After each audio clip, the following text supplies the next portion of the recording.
From every strand on the line of your reel, to the rods, to the anglers, to the lures on the end of your hook, let's talk about those big bass here on Co-Angler's Corner with your hosts, Rob Welch and John Stout. Good evening, everybody. I'm John. How y'all are? Cajun Rob here hanging out with you. and we make up Co-Angler's Corner. Yep. Oh, And north and south. We cover the north and the south at the same time. yeah. Yes. And tonight's guest I actually got to meet in person. One of the few that we've had on. Great guy, great fisherman, good friend, good all-around person. He fishes a lot in the Northeast, the Potomac and Chesapeake Bay area. But he still has to drive a little bit. He's in one of those areas like Ike and Ellie who if you're not fishing in the city,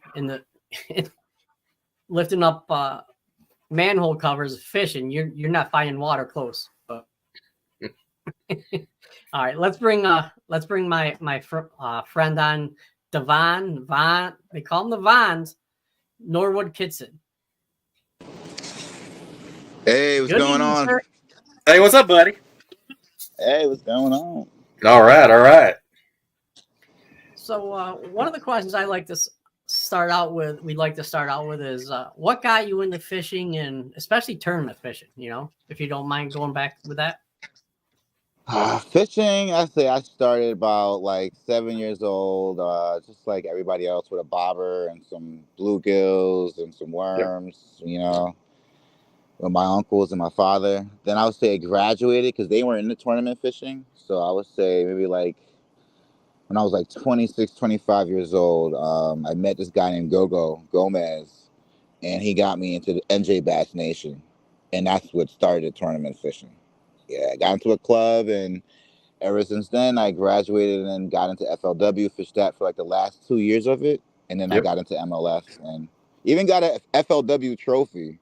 To like, nice. One of those old FLW trophies. Yep. All right. Yep. And I got one.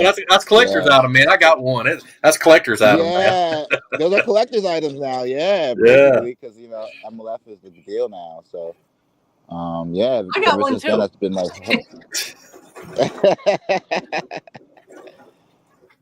yeah, but that's what started it. Everything. Oh, cool, man. So one of the reasons why I wanted to have you on is A, you're a friend of mine, you're a great co-angler, you respect everything, and B, you won a BFL on the Potomac. Oh wow! And I actually got a top 5 on the Potomac, and I won the Kerr Reservoir the month before that one. So okay. Wow. So it was like back to back. Yeah. It was like back to back actually. So you won the Kerr Reservoir tournament. Yeah. Why was that thing in the Potomac? Well, because they had the Potomac like the following week, I believe, and then I actually got a cut. Okay. I got a top 5 in that. Yeah. So. All right. And 2 totally different kind of bodies of water, man. That's impressive, man. We're the way to be versatile on that. Yeah. It's not easy from the back of the boat, but you just gotta adjust, really. Oh yeah, all about absolutely. adjusting to what's going on. The win on Kerr Reservoir was a spring event, I would say, like April 27th. Yep. And it was rainy. It was kind of a funky bite going on, and jerkbait all day. Oh hey. Yeah, all day. Shoot, nothing wrong with that. No. Yeah. I should probably pack some when I go fishing, because if it has more than one hook, I don't usually take it.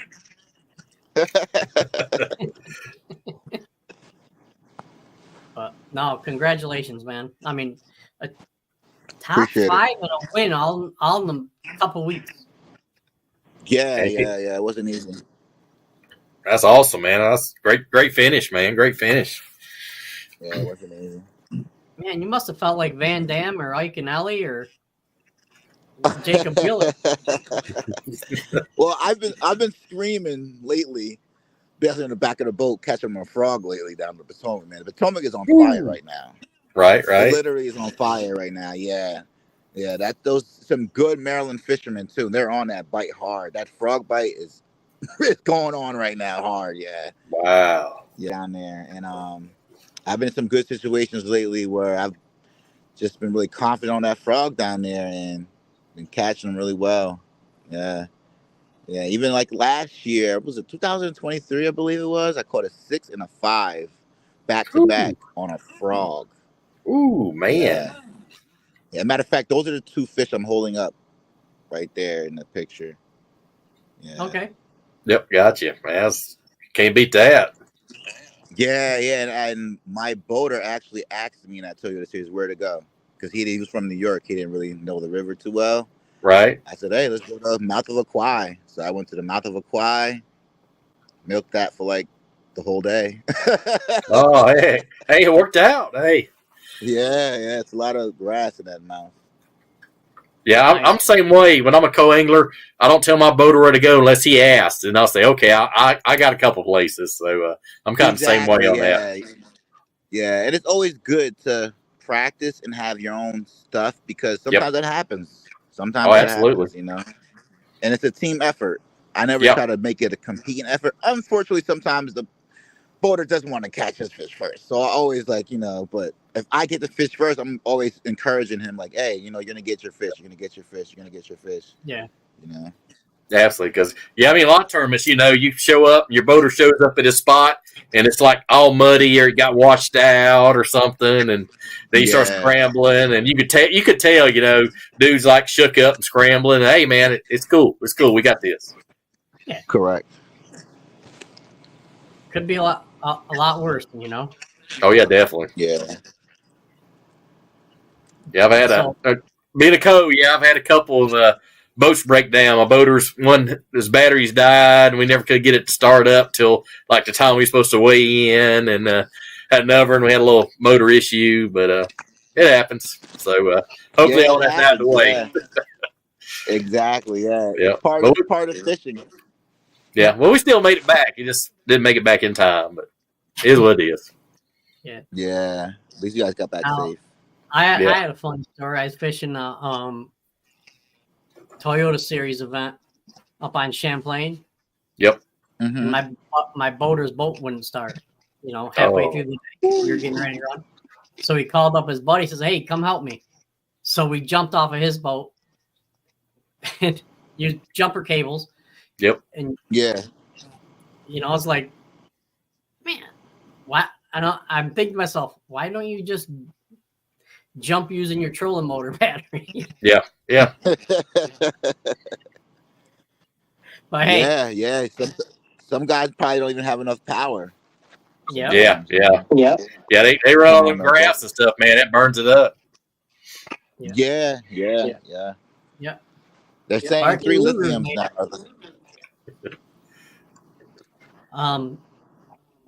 So talking about staying calm and stuff like that in a messed up situation. Your full-time gig is an EMT. How do you think that helps you in your fishing tournament fishing? Of course. Being able to stay humble, being able to adjust, all that matters. So in both areas. So for example, if I'm in a situation where I know I don't have any fish and I know I gotta catch them, and I know it's one thing that I use that I catch them on, I gotta stick with that one thing, and I can't start veering off to other things because of whatever's going on. I gotta stay with the narrow vision, tunnel vision they call it. Yep. And I have tunnel vision sometimes, unfortunately, in EMS. But I gotta block out the nonsense if I'm focused on my patient. Right. Yeah. Now, does that help you deal with bad boaters too? Oh yeah, definitely. Because if you have a boater that's like bad vibes and he's just worried about you catching fish and all that stuff, and just he doesn't really want to help out. You gotta have to still be a positive person and still be able to encourage him when he's still not encouraging. Oh yeah. Yeah. Yeah, it's definitely. All right. Positive mental attitude, man. You got to have positive mental attitude all the time. Yes, they stay positive. I use Mike Agnelli's like saying, you never give up. Always Yep. that never give up stuff is real.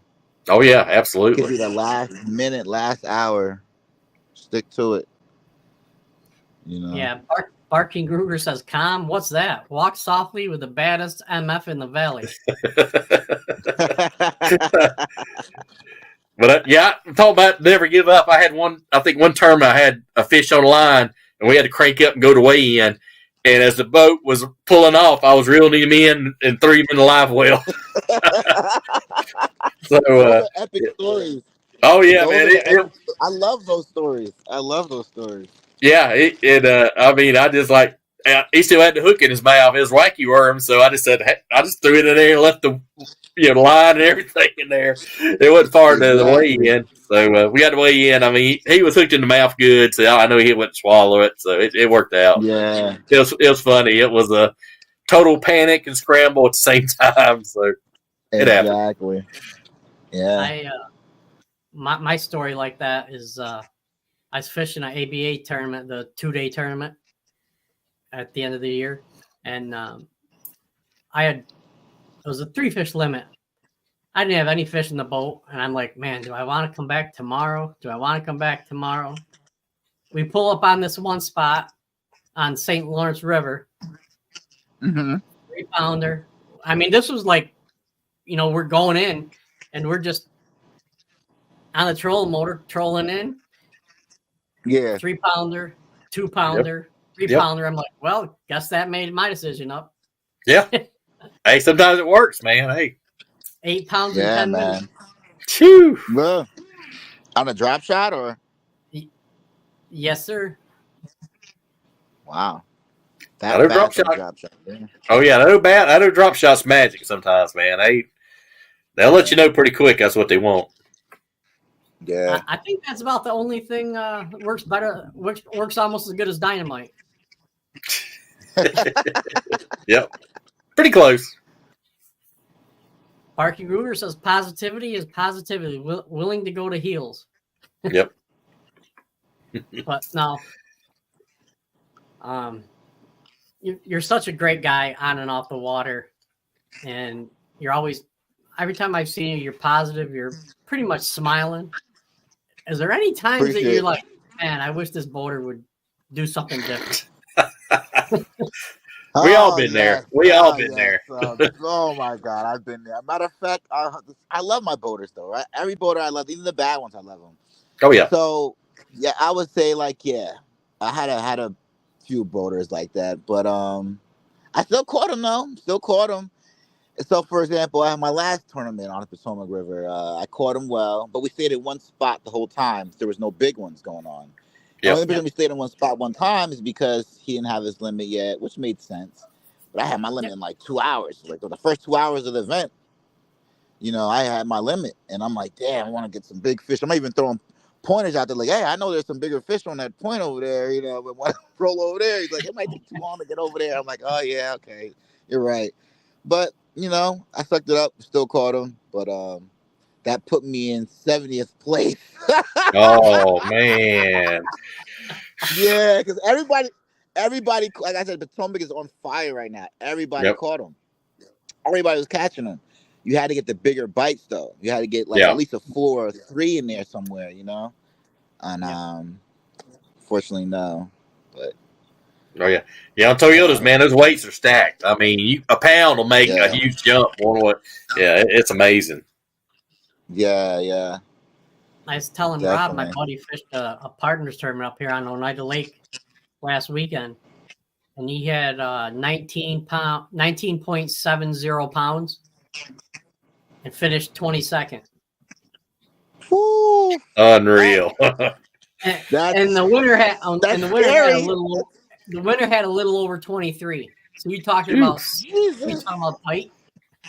Jesus. Wow. That's stacked. So that BFL is going to be on fire. That BFL is going to be stacked. Oh, yeah. I hope. That BFL on the 29th up there is going to be stacked. Yeah. And you can't make it, are you? Nah, I won't be able to make that one. Oh, that's a shame. You know, but it was it's a shame. But then I thought about it.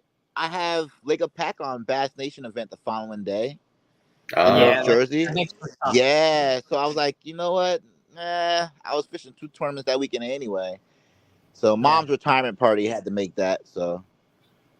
Oh, absolutely. You Yeah. know, yeah. Family first, man. Absolutely. Definitely, yeah. And that's another thing with fishing. You know, it's like it's a lot of sacrifices in this trying to be a tournament angler, and you're gonna miss graduations, retirement parties, funerals. You don't want to miss the important ones, though. Your mom, your father, you know, things like that. Absolutely. One thing I'll guarantee you, I will not miss my funeral. Yes. It probably won't be late. Who knows? Depends if the boat stalls. That's true. That's true. But no, so what's one of your your win on Kerr Reservoir? What was the main you did say jerkbait, right? Yeah, got a mega bass. Oh yeah. Mega bass jerkbait. Yeah. Can't beat those, man. Those are the best. I'm a firm believer. After that, I'm throwing away all the jerk. Yeah. Literally not throwing them away though, but like I'm probably not going to be using them as much. I'm a firm believer in that mega bass jerkbait right now. Yeah. Oh, absolutely. 110 Junior. Yep. 110 Junior is my favorite, but yeah, 110 Junior plus ones are my favorite. But I'm a fan. Yeah, definitely a big fan. Prefer the juniors over the bigger ones because they catch more fish. But you go upstate New York, you want that bigger one anyway because you want those bigger smallies. Absolutely. No, you don't. And that one in Matt Shed, that Matt Shed finish on those are the bomb. I've done really well on those. Yes, that one, and there's a biospawn color that's really good. Yep. Yeah. Absolutely. You guys are gonna start making my checkbook get lighter. It's only money, man. It's all right. It's only money. You'll be all right. I just got 11 rods and reels, man. Come on. All right. So Barking Ruger says, "Hey, Devon, that's awesome to see positivity in the co-angler side. It sure is fishing, but it's fishing with completely different set of variables, like playing completely different game." Oh yeah. Yes, it is. Yeah, I agree. And it's all about being respectful, man, and making it a team effort. I'm not competing against the boater. I try to make it like that all day. We're not. I'm here to help you net your fish, help your everything. I'm trying to help. So. Yep. Absolutely. Like you said, I treat it like a team event. You know, hey, we're a team. You need to, net. You need anything? Hey, holler at me, man. Just whatever you need, man. I'll help you out. Exactly. Yeah, I tell my boater a couple things. One, my main goal is to come back alive. Yep. Yeah, your wife would be highly upset. Yeah. She'd be no happy. No happy. I don't know. I told her I canceled the life insurance policy, so we'll see what happens. Uh-oh. No, that ain't good. Second thing is, look, if I start getting them, my tackle box is open to you. Awesome. That's a good line right there to use. Yeah. I just feel like if I'm out there for 8, 9, 10 hours on a boat with somebody, I don't want to start the day off with them being in a pissy mood. Yeah. I agree. But the best feeling is, I know you've had this happen, Devon. You get the same boater like a second time, and they're like, "Oh man, I got you! It's great." They're all like hyped up because you're fishing with them. I've had it happen a couple times, and man. That's a good feeling, man. True. When you know each other already, makes the day goes by easier too. You know what boat they are. You know what they like doing. Man, it makes it a lot easier. You're automatically comfortable. You're comfortable already, just starting out. Exactly. Yeah, it is. It's. I've had that happen in the opposite direction too. Uh-oh. Where you and the boater didn't click. Uh-oh. Well, the first time he tried to start a fist fight with some other people, not in the tournament. Fist fight? Jeez, man. He's like, come over here, and because we're probably 20 yards off of shore heading in, and a boat cut in front of us, and it didn't really disrupt what we were doing. Yeah. He's like, you SOBs, come over here and I'll kick the crap right out of you, and blah blah blah. I was like, dude. Hey, a little more decaf, man. You need a little more on the decaf side, man. That'd be good. I said, I hope you know I ain't helping you. I'm going to sit back and record this shit. Yeah, exactly. Hope it goes viral on the YouTube. There you go, man. That's your business side thinking. And so after the term, I turned him in for unsportsmanlike conduct. Yep. But that's over the top, man. Come on. It was a club tournament, man. Yeah. And then about 3 weeks later, I drew him again. I'm like, oh shit. Oh no! Of course, you gotta expect that, man. You know what's gonna happen every time. Well, he was cool. He's like, what's that? No situations. It's hard to stay calm. It's hard to stay calm. Yeah. It's hard to stay calm. But you just gotta start talking to yourself and maybe say a few things to him, like, bro, just take it easy. We'll get some fish, man. Just don't worry about them. Try to stay positive. Yeah. Try to make the best out of the situation, man. That's all you can do. You're absolutely right.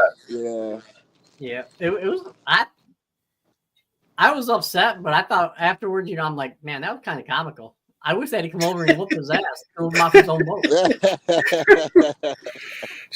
But no.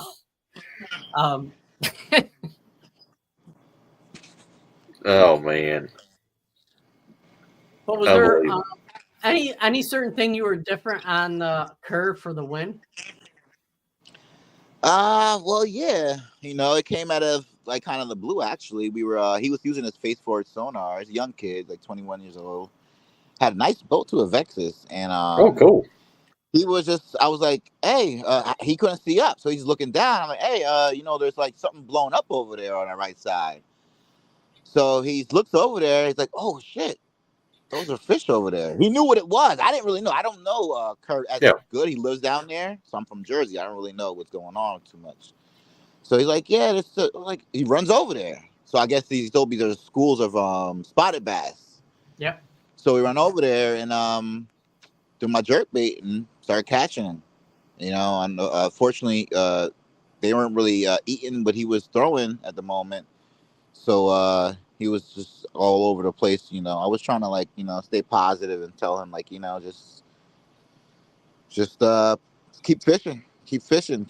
And I ran through maybe 50 spotted bass and within, I would say, the rest of the day. Yeah. Wow. Hey.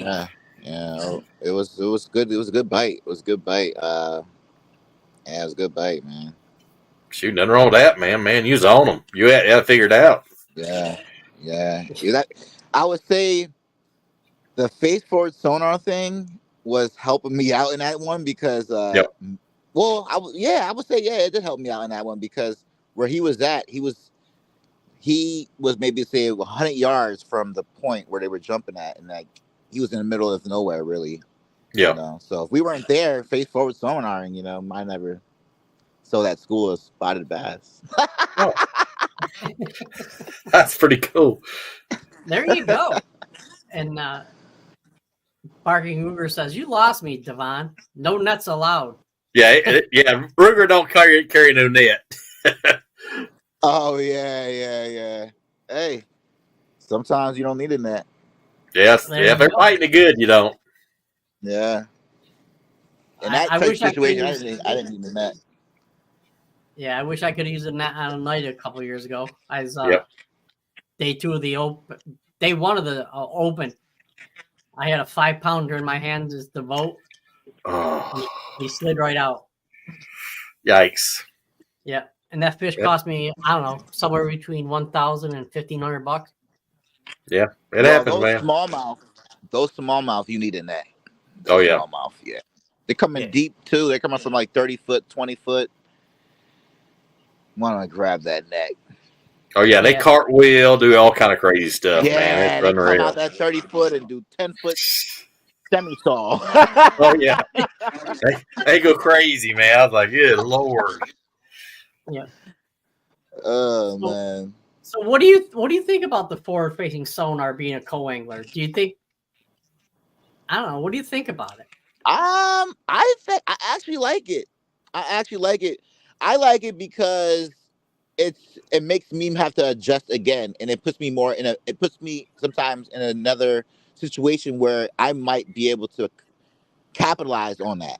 Yep. So that's what I found out at obviously on Kerr. I won it. You know what I mean? He was face forward sonaring the whole day. You know, even when we got onto the schools of fish, he still was face forward sonar, which made sense. I guess you want to find the biggest one in the school. Yep. But sometimes I just feel like you can actually use face forward sonaring and then put it down. Right? Yep. Yep. So if I was him, I would have used it to see find that school. But then after that, I would probably put it down to see how the school reacted when I put it down. Yep. You know, or because I wouldn't use it all day. It has its perks. Yeah. Yeah. And plus, a lot of times I'll ask my boater if he starts catching them, hey, how about deep that was? He'll usually say, 8 to 10 or 6 to 8. Yep. And so they'll usually, they don't care. And, if he's catching them that deep around where you're at, they're going to be the same area. So you just got to kind of grind it out. Mm-hmm. And the good ones will tell you, hey, there's 50 yards out that way. There's 100 yards out that way. Because that's what they're looking at, Yeah, I done good on Scrounger Head, Del Hollow first year, and a guy was scoping, and he saw one come up and get my bait. I mean, from way down deep, must have been a smallmouth, and broke my line. But he said, I saw it coming. I didn't want to tell you. I didn't want you to, get nervous. But it like hit and run, and it just popped. I was like, man. He said, yeah, I saw that come up. He said, I thought he was going to look at it and swim off like they do, but he come up and ate it, just full blast. But that happens. See, right there, that could teach me something. So that told me a smallmouth in that area will actually come up at a 20-foot for a top. Oh, yeah. Yeah, exactly. So now I'm like... Yep. Throw a spook or something out there walking. I'll see him come after a spook, 30, 40 foot, come up, just crash it. It's unreal. Yeah, it is unreal. That'll change your life right there. Oh, yeah. Yeah, that'll stop your heart. You better get you a defibrillator because, man, that'll make you stop and just... Yeah. That's about the only treble hook bait I throw. Really? Yeah. Interesting. I mean, I only got 150, 200 crankbaits. They just stay hung up on the shelf. Man, you got to come down to Tennessee, man. Tennessee's all about the crankbaits, man. You got to throw a boss. You're in Tennessee, you got to throw a boss of bait. I got some of them too. Yep. So, Devon, what's your favorite way to catch fish? Oh man, being a co-angler and so versatile, it's so hard to say which I like to do the best. Because I can catch them almost in any situation now. I would say I love to throw a topwater, man. That frog, bro. Yeah, there you go. I can't. I even told my boater I will burn myself out with this frog on the Potomac just because it's I'm addicted to it. It's you catch lately I've been catching them at the boat, literally at the boat. They're hitting it at the boat on a frog on the Potomac. Yeah, frog is addicting. That's how good the bite is. Yeah, because I've caught my biggest. I've caught my biggest on a frog. It was 811, and it hit it 3 times. I was at a MWR lake, military lake, and I was working at the base that time. And think stupid fish hit it 3 times. I didn't have it was full of hydrilla. I didn't realize how big it was till I got it in the boat, and I just seen this big mouth after I pulled out about 50 pounds of weed. And it's funny. There's a couple guards up by my truck, and I knew them. I said, "Hey, grab my phone and come here real quick." So I had to take a picture, and I put her back. But 811, man, she choked it, man. 3rd time, she literally come out of the water or sharked it and come out. And I was like, of course, I'm just froze, You know? And I still got a hook in. I still got a hook in and got it in. So, that's pretty cool. Yeah, that's a life I changer right there too. Oh yeah, it is. Yeah, it is. think I own 2 frogs anymore. I got rid of a lot of them after Gunnersville. Yeah. I tell you what, that new Berkeley Swamp, was it Swamp Lord? I saw, I actually got a sample every day. That's a pretty impressive little frog. Yeah. Jordan Lee whacked them on a frog just recently. Oh my God. Yeah, it's pretty impressive. The plastic's really soft on it. Yeah, it's good. Yeah. Mm-hmm. Yeah, they can't keep up with demand. I mean, they're you can't find them. It's amazing how bait like that gets hot, and the manufacturer don't have near enough to release and supply the tackle shops. It's like the same thing in ICAST. They'll have, this is the best ICAST. You won't see it for like 6, 8, 10, 12 months later. It's like, why don't y'all have a big stack of them after show and start selling them? I never do get that, but it is. Yeah. Well, it's easier to sell them when you have the money already in your hand. It's easier. That's true. Them. But Barking Hoovers, he only got about 150, maybe 200. He's on you tonight, man. I know, man. He's on you tonight. He's at his Mountain Dew. I know him. He's at his Mountain Dew tonight. I'm gonna send him some 6-pound floral. He won't know what to do with it. He won't know what to do with it. This guy says he uses 30-pound braid for crappie fishing, which that's the lowest he goes. Oh yeah. Where he's at, I do believe it. Yeah. He's in the jungle down there in South Louisiana. So yeah. I believe yeah. Yeah, he's in the jungle. Get away with it. That murky water. Oh yeah, that brackish water, like probably you got on them tidal rivers. It gets that brackish look. Mm-hmm. I don't know too many people talk about going down. I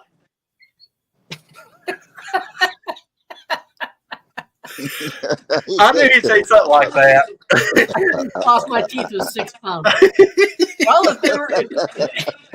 if you had more in your head doing your pocket, you'd probably be able to. Dude, that's classic right there. That's classic right there. It's all fun, guys, but yeah, it is. It is. He says get amongst them, will you winch them out? Yep. So, what, like your top water setup? What do you prefer using? Rod, reel, line? So I'm throwing the popping frog now, right? Really, so I'm throwing the smaller ones. Yep. So I'm not gonna go with a heavy rod. I go like a more medium heavy 7.6. Go with like some type of extra fast reel 7-2 ratio. Usually go with a Shimano. Shimano Corrados are my favorite. Oh yeah. Okay. Really sure about my Shimano setup. I got a couple of 6-gill rods though from Texas. The guy from 6-gill from Texas. Oh yeah, 6-gill's great. Yeah. Yeah, he's been giving me a lot of like ambassador discounts. So always got those little deals. You get like 2 rods and then 2 extra rods free. Yeah. Yeah, their spinning reels are good. I got a couple of their spinning reels. I've been really impressed with them. Yeah, they got a good line, and they got a good line of rods. So between them and Shimano, it's really my deal right now. There you go. What kind of line do you throw your high seas? Yep. High seas. Throw my high seas, or I throw Power Pro. Okay. Yep. Power Pro's good. Yeah. Yep. Yeah, what I do with my top waters, my walking baits, is I usually throw a braid and I'll put like a foot and a half leader on it of I don't know. Yeah, sometimes you got to, because that braid would get tangled up in your treble hook. So I know a lot of guys pop bars, they got like a foot leader just because keep it out of the hooks. I like throwing a pop bar, flipping a pop bar shallow. I like doing that kind of in the spring. That's kind of a Tennessee thing. That Rico's really good in this area. That Rico. Yeah, it is. That Rico pop bar is really good in this area. Yeah, you can pop it and walk it. That's why I like Rico too, man. It's got a good action. I've got some of the old I I can't remember what they are now. Man, I'm getting old. Oh, Pop R P70s, the longer Pop Rs. I got some of those. Yep. Yeah. I like them for smallies. Yep. But Nice. so what about the Potomac River? I mean, frog fishing.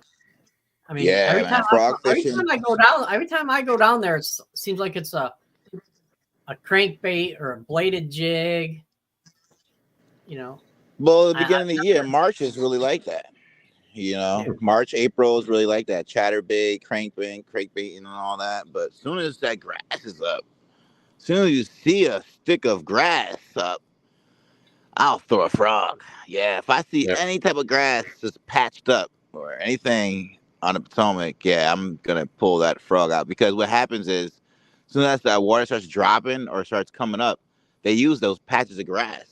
You know, they use those patches. Yeah, so that was the key too. This recently, you know, as soon as the water would drop or as soon as the water would come up, you know, look for those patches and then throw that frog right on top of it. Oh yeah, literally. Yeah. And probably you're isolated, like you've got a little isolated patch over there. Definitely gonna be one right there. Yep.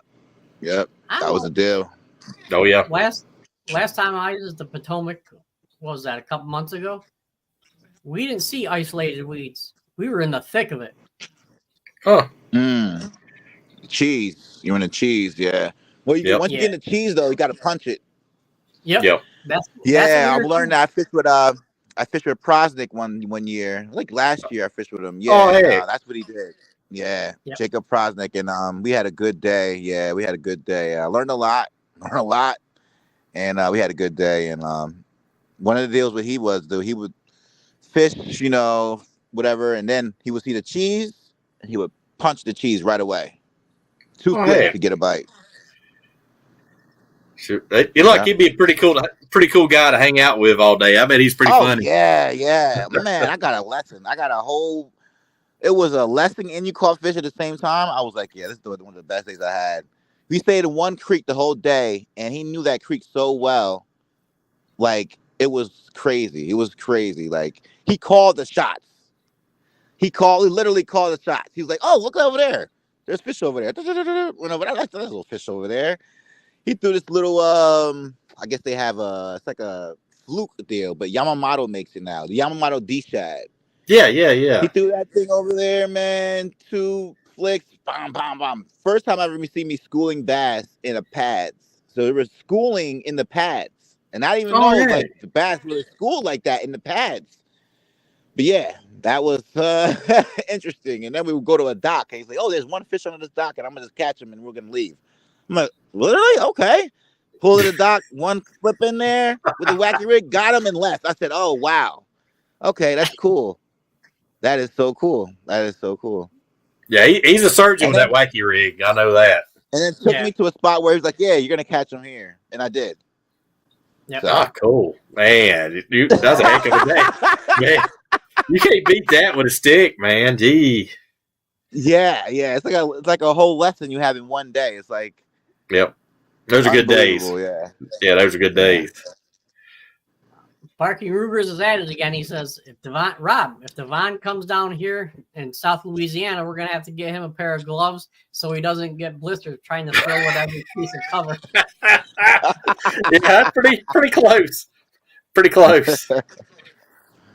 But no, I got to hang out with, years ago, we were both on Livingston Lures, and they were up on Cayuga Lake, so I went over and hung out with them and the owners of Livingston, and man, he's funny.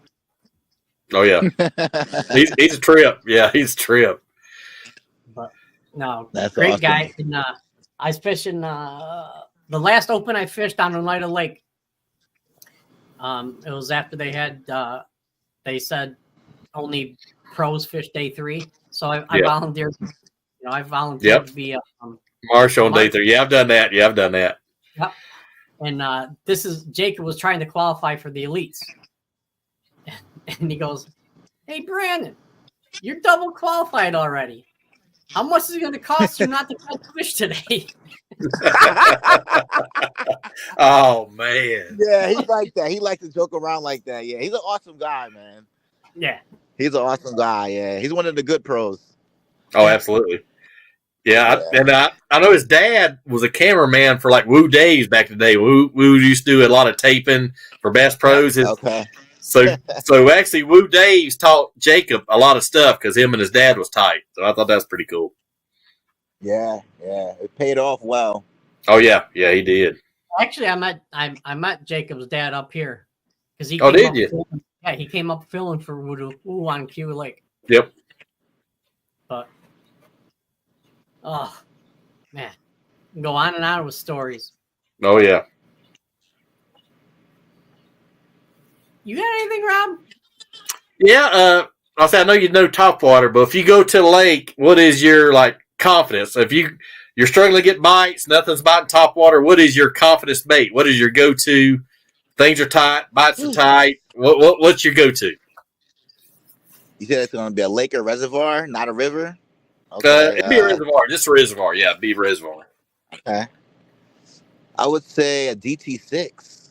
Ah, good choice. Yeah, if I'm in a reservoir like that, yeah, DT6. Yeah, DT6 old school colors. One of my favorite baits to throw, man. Hey, John, you better listen now. John, you better listen. Oh, you're talking to me? 16 pounds. I had 16 pounds on back of the boat and won a Bass Nation event. Dang. On a Susquehanna River, yeah. Yep. All right. So, yeah, I've done well early in the year on that Demon color. That Demon DT6, really hot. Yeah. A former guest of ours is taking me out on Cuba Lake sometime when in July when the crankbait bites on. He's gonna show me what it's about. There you go, man. And I said I know like the guys that does it cranking a lot, like Fritz, some of the old guys, they'll have 6 rods out and they'll have 6 different pound tests, and they'll throw each one till they get the right action, right depth. So it's amazing. right depth. Yeah. Yeah, balsa. It's like a finesse. It's like a finesse crankbait in a way with that balsa and all that stuff. Yeah, it's like. Costas. Barking rumors that John's credit card just started smoking, and I hear silence. That's his wallet crying. That's his wallet crying. But yeah, DT6 is also a little bait, man. That's one of the fish catching this little lure. It's that and the shad wrap, man. Those are hard to beat. Yeah. Can't beat those. Yep. Man's baby 1-. Yep, those two. Yeah, that's sad. I know. Yeah, a man's officially went out of business a couple months ago, and we still got people calling asking, for lures and stuff from them. So, yeah, that's I see them go out right there. Oh yeah, I can remember that back. I'm gonna age myself. Back in the '80s, when I was in high school, I remember them. That was hot. That was what to have. Yep. Yep. James Whitley says, "Howdy, fellas. Hey, James, how you doing?" Hey, James. Hey, James. I hope you recovered from Barren River. I heard you. It was a little tough down there. So, what's your schedule look like for the rest of the year, Devon? So we have the rest of the Toyota series. So many BFLs between the Piedmont, Shenandoah, and Northeast left, and then Wow. I have the rest of my Bass Nations. I have a full schedule. My schedule is really booked. Yeah. Wow. Yeah, Cool, I'm fishing a lot. Yeah, fishing like 3 different leagues, and yeah, so I don't have any kids at the moment, so I'm able to commit my weekends to all fishing. Thank God. There you go. Dude, with the job you do, man, you deserve it. So hats off to you. Hats off. Yeah, it gave me a lot of therapy actually during COVID. Yeah. COVID was crazy for us. Oh yeah. So I had to have fishing during COVID. Thank God for fishing. Oh yeah, absolutely. But yeah, COVID is crazy. It got crazy for me in 21. That was my worst year ever. And I was fishing at Lake Cumberland. That's my closest big lake here in Kentucky. And I was fishing, and in the day I just felt weak, and I was like, oh man, I got a sinus infection or something. And I literally laid and was going to weigh in. I laid on the back of my boater's deck, and my partner, I drove his truck down to pick him up, and he says, "Man, you look pale." I said, "I don't feel good." Went home Sunday morning, woke up, had 103 fever, went to ER. I had a COVID double pneumonia. Wow. Was in there like 2 days. Yeah. And never got short of breath. It's weird. They showed me an x-ray. My chest looked like, camouflage, but I never got short of breath. So I'm stuck in this little room, no visitors, can't go outside the door, have my clothes I had on, a cell phone, no charger. And my best friend was my boss. He come drop me a charger. And my wife brought some clothes. They brought it up to me. But, that's a crazy year, man. That's the worst year I had, man. But thank the Lord that's over with. Whew. Yes, thank God. Yeah. All right, Devon. What's your favorite homemade cookie? Oatmeal raisin. There you go. Nothing wrong with that, man. Go old school. Go old school. There you go. You and Sharon are like twins, man. You like oatmeal too? Oh yeah. Yeah. Now you got to tell John next tournament you see him, you expect some homemade oatmeal cookies from his better half. Now you gotta. Yeah. You've had some cookies, right? Yeah, we had some down on the river before. Yeah, down on the river. Yep.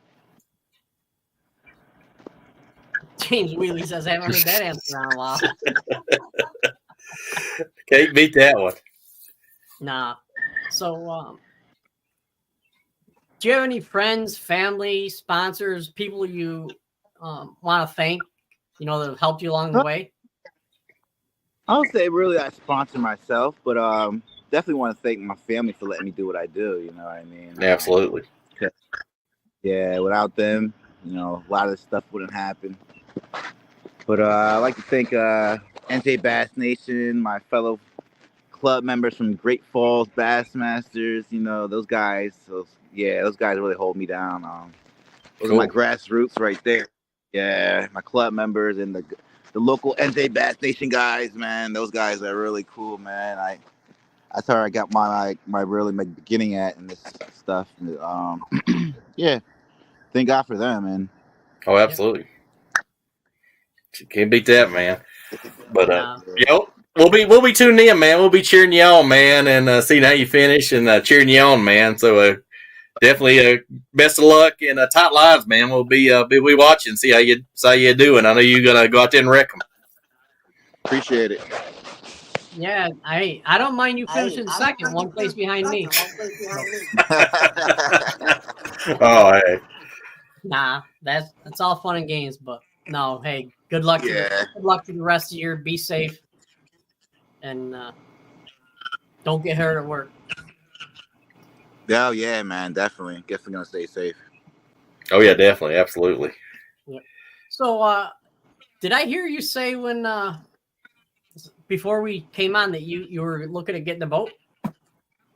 Yeah, I'm buying a boat next year, next spring. Cool. So I'll be having a boat on the water next spring. I don't know if I'm gonna be a boater right away. Mostly like just practice on my boat, and I'll be, maybe cherry pick a boater event here and there. But I actually like being a co. I'm not even gonna lie. I actually like being a co. I can't even lie, but it's boat though. Oh yeah. Well, I'll tell you, a couple guys did something. They went as a co all year, and they didn't make the regional, but they made the wild card. And actually, on the wild card, you got the choice of being a co or a boater. So they went through the whole year being a co, and they went to the wild card and brought their boat and was a boater. Nice. You can do that, yeah. So I've known a couple guys that's done that. Yeah. That's awesome. Well, you can always bring your boat to practice. Yeah, that's true. Yeah, I figured that would do a lot of that. I got some friends that do that for the Toyotas and stuff. Oh, yeah. Yeah. I figured I'd do that once I got the free time. I got a lot of free time now. I'm only going to be working 3 days, so cool. Doesn't take me more time. Yeah. John holds that schedule. Yeah. But no, seriously though, anytime you want to come up, we got the spare room. You can, has its own shower, has its own microwave, mini fridge, queen size bed. You're more than welcome, man. Awesome. Appreciate it. Yeah. Right. And if you ever venture far south to Kentucky or Tennessee, hit me up, man. I live in right south of Lexington, but I fish a lot in Tennessee still and Kentucky. So you ever got a championship or something, man, hit me up. Yeah, most likely that's where our championships go. They go a lot in the Midwest and down Yeah. south. Yeah. Yeah, a lot of Alabama and so yeah, if you're on TVA lakes, man, the TVA lakes can be a little different. Awesome. Looking forward to all that. Yeah. Definitely. For your BFLs, where's your regional at? They have a regional on Kerr that I'm qualified for right now. They have a regional on, I believe it's Kerr. Yeah. That's right up your alley, man. You know all about Kerr. Yeah, everything happens for a reason because I'm like, yeah, it's crazy. Yeah, it's crazy, man. Yeah, mine's, I think, from music or a volunteer. The guards at Clark's Hill down in South Georgia. Never been there, so we'll see what happens. Yeah, Clark's Hill. Nice. I think throw that Red works on Clark's Hill. Red Zoom. Yeah. And then last season, I was at Eufaula, Alabama. Fish Lake Eufaula. It was weird because I was expecting grass and, like you said, frog. I was, oh man, we're gonna be frogging. The grass was gone. I'm like, what the heck, man? We was fishing deep. It's crazy. Yeah. It's like, oh well. Yeah, at least I got to fish it. Yeah. Yeah, our Northeast is in Kerr. Yep. So I plan on taking the week off. Maybe we'll hook up, get a room or something. There you go. Yeah. I'll definitely hook you up with some stuff, man. Oh yeah, share all the information. Oh yeah, to me that's what fishing's about: helping each other out, making new friends, helping each other out, and having fun. Mm-hmm. Yeah, definitely. Oh yeah, absolutely. You know more than us about seriousness of life and stuff like that, with your occupation. So any chance you get to go, might as well take it. Absolutely. Yes. Definitely. You got to do what you love. Life is short. Absolutely, man. Absolutely. Do what you love and love what you do. Every day. Yeah. Yep. I agree. All right, man. Well, hey, thank you very much for coming on. All right, John. Take care. All right. We'll be watching you, man. Good luck out there. We'll be following you and giving you a like and be cheering you on, man. So good luck and tight lines rest season, buddy. I appreciate it. All righty.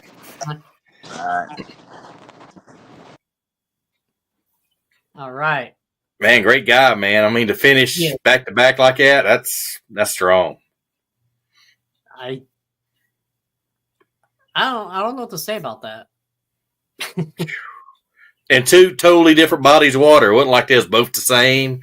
I mean, that's the even more impressive part. I mean, being that versatile to win and get a good finish. I mean, that's amazing. Yeah, that's crazy. But no, he's generally a great guy. Oh yeah, absolutely. But I'm proud of him. I'm happy for him. He deserves it. But works a stressful job. So, hats off to you, sir. Appreciate your service.